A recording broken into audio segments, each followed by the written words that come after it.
Kembali di Special Report pemirsa, dan kita kembali berbincang bersama dengan Pak Syaiful Bahri.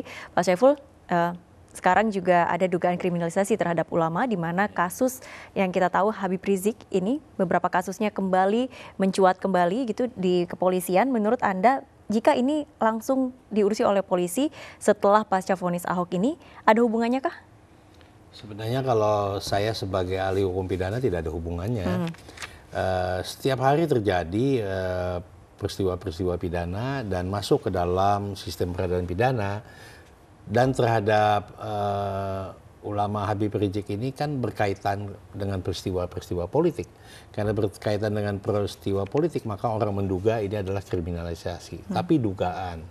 Dengan demikian, maka dalam KUHP bagi siapa saja yang menjadi saksi wajib hadir untuk bisa mengungkapkan lebih jauh kejahatan itu, apakah memang dapat dibuktikan atau tidak.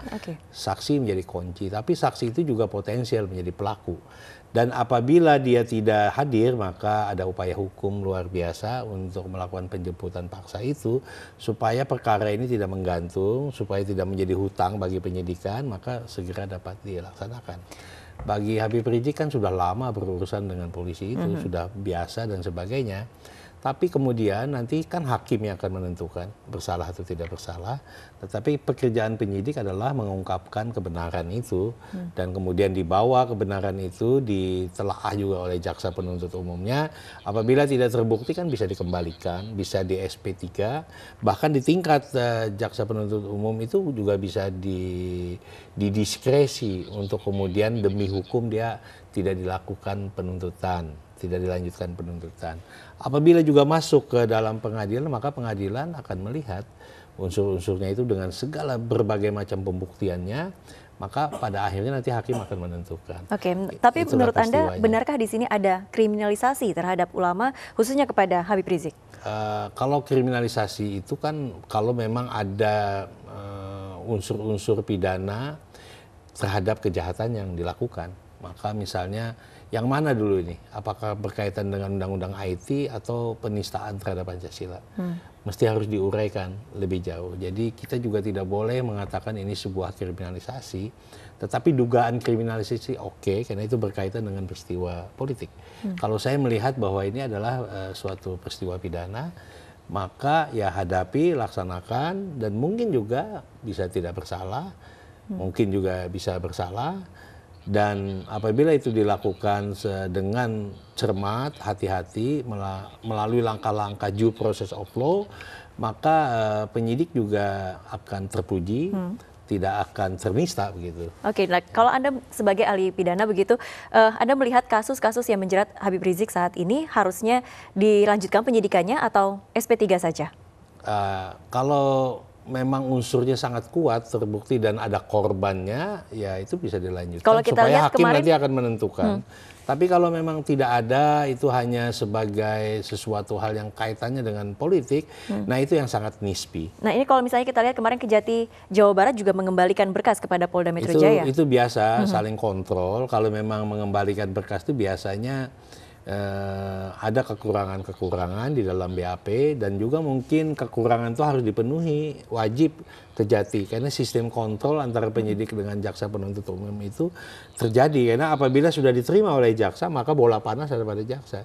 Jaksa yang berkewajiban untuk membuktikan secara sungguh-sungguh gitu.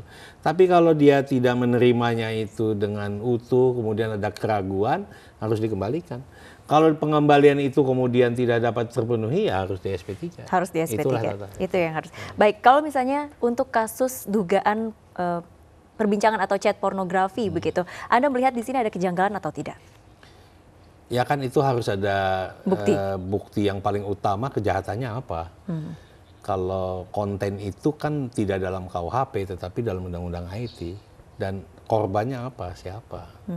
Jadi sangat sulit untuk membuktikan itu, walaupun penyidik terus harus bekerja, karena ini sebuah tantangan. Harus menghadirkan ahli-ahli IT, ahli-ahli komunikasi, ahli-ahli yang berbasiskan IT itu sangat penting untuk bisa mengkonklusi yang pada akhirnya bahwa ini benar, ini nisbi, ini benar, ini nisbi. Kalau dia nisbi nggak mungkin dibawa ke pengadilan.